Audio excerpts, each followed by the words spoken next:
Shri R V Rajesh, നേരത്തെ അമൽ ചോദിക്കുന്നുണ്ടായിരുന്നു, ഇന്ന് അവിടെ മേയർ എത്തി, അതിനുശേഷം മന്ത്രി എത്തി, അവിടെ MLA എത്തി, അങ്ങനെ എല്ലാവരും എത്തുന്നു, നഗരസഭയുടെ ഉദ്യോഗസ്ഥർ വരുന്നു, ജനപ്രതിനിധികൾ വരുന്നു, എല്ലാവരും വരുന്നു.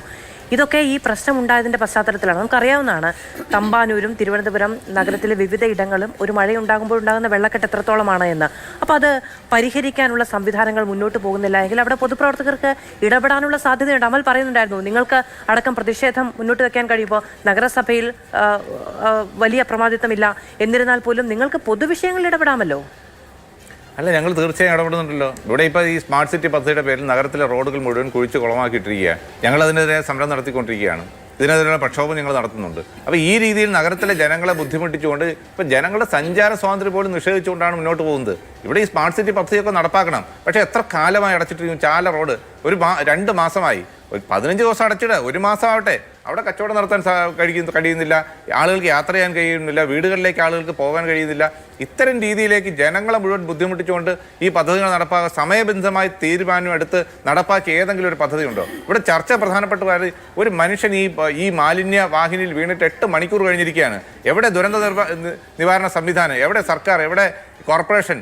ഇതെല്ലാം ഉണ്ട്. ഇവരെല്ലാം വന്നിട്ടുണ്ട്, ഇവരെല്ലാം കാഴ്ചക്കാരായി നിൽക്കുന്നുണ്ട്. അതിലൊന്നും ആർക്കും തർക്കമില്ല, ഇവരെല്ലാം ഇടപെടുന്നുമുണ്ട്.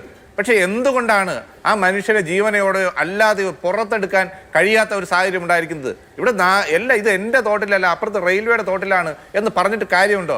കോർപ്പറേഷന് ഉത്തരവാദിത്വം ഇല്ല എന്ന് പറഞ്ഞിട്ട് കാര്യമുണ്ടോ? കോർപ്പറേഷന് തൊട്ടിപ്പുറത്ത് കോർപ്പറേഷന്റെ മാലിന്യം മാറ്റാൻ കോർപ്പറേഷൻ ഉത്തരവാദിത്വം ഇവിടെ സൂചിപ്പിച്ചല്ലോ. അപ്പൊ ഇതൊന്നും കഴിയുന്നില്ല. എന്തുകൊണ്ടാണ് റെയിൽവേ കരാർ കൊടുത്ത റെയിൽവേയുടെ കരാർ തൊഴിലാളികൾ അവിടെ ഇറങ്ങേണ്ടി വന്നത്? അത് നഗരസഭയുടെ അധികാരപരിധിയിൽപ്പെടാത്ത സ്ഥലമായതുകൊണ്ടല്ലേ. അവിടെ നഗരസഭ എന്ത് ചെയ്യണമെന്നാണ് നിങ്ങൾ ഈ ആരോപിക്കുന്നത്? ഞാൻ നേരത്തെ സൂചിപ്പിച്ചല്ലോ, നഗരസഭ ഒരു നോട്ടീസ് കൊടുത്തെന്നോ അല്ലെങ്കിൽ നോട്ടീസും കൊടുത്തില്ല, ഒരു കത്ത് കൊടുത്തു എന്ന് പറഞ്ഞിട്ട് കാര്യം തീർന്നോ? കത്ത് കൊടുത്താൽ തങ്ങളുടെ ഉത്തരവാദിത്വം മാറുമോ? എന്തുകൊണ്ടാണ് മാലിന്യം തോടുകളിലേക്ക് വലിച്ചെറിയുന്നത്?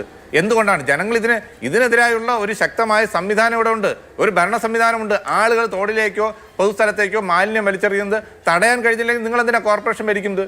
നിങ്ങൾ എന്തിനാ ഈ ഗവൺമെന്റ് സംവിധാനം? ഇതിലൊക്കെ ശക്തമായ നിയമമല്ലേ? ആ നിയമം അനുസരിച്ചുള്ള നടപടി നിങ്ങൾ സ്വീകരിക്കുന്നുണ്ടോ? ഇല്ലല്ലോ. ഇവിടെ ഏതോ ഒരു കോർപ്പറേഷന്റെ ഒരു ഉദ്യോഗസ്ഥൻ ഇത്തരം മാലിന്യം കൊണ്ടുവന്ന ഒരാളിനെ വാഹനമടക്കം പിടികൂടിയപ്പോൾ അവിടെ CPM-ന്റെ കൗൺസിലർ അടക്കം ഇടപെട്ടുകൊണ്ട് ആ ഉദ്യോഗസ്ഥനെതിരെ നടപടി എടുക്കാനാണ്. പിന്നെ എങ്ങനെ ഉദ്യോഗസ്ഥർ ഇതിനെതിരായി നിൽക്കും? അത് വാർത്ത കണ്ടതാണ് ഇടയ്ക്ക്. അപ്പോൾ ഈ രീതിയിലേക്കാണ് കാര്യങ്ങൾ പോകുന്നത്. ശക്തമായ നടപടി എടുക്കാൻ ഉദ്യോഗസ്ഥന്മാരുടെ സമ്മർദ്ദമില്ല.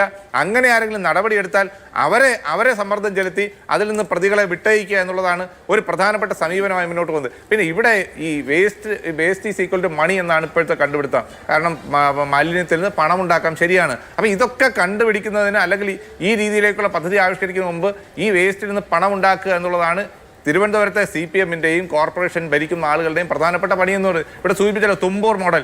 ഈ ഇത്രയും വലിയ നഗരത്തിലെ മാലിന്യം മുഴുവൻ ഒരു ചെറിയ ബാസ്ക്കറ്റിൽ കുറച്ച് ചവറ് കൊണ്ടിട്ടാൽ അത് അഴുകി തീരുന്നതുവരെ കാത്തിരിക്കാൻ കഴിയുമോ?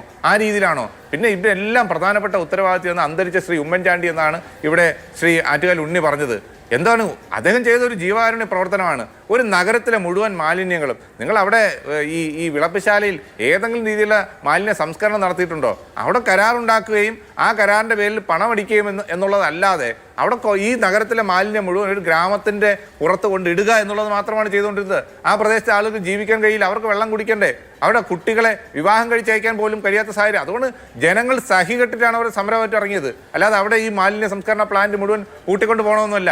അങ്ങനെ ഒരു സാഹചര്യം ഉണ്ടായപ്പോൾ അതിന് ബദലായി എന്ത് നടപടിയാണ് സ്വീകരിച്ചത്? വർഷങ്ങളായി ഒരു നഗരസഭയ്ക്ക് ഒരു സർക്കാരിനൊക്കെ അതിന് പരിഹാരമുണ്ടാക്കാൻ അല്ലെങ്കിൽ ബദൽ സംവിധാനം ഉണ്ടാക്കാനുള്ള സമയമൊക്കെ ഏറെ കഴിഞ്ഞു പോവുകയും ചെയ്തു.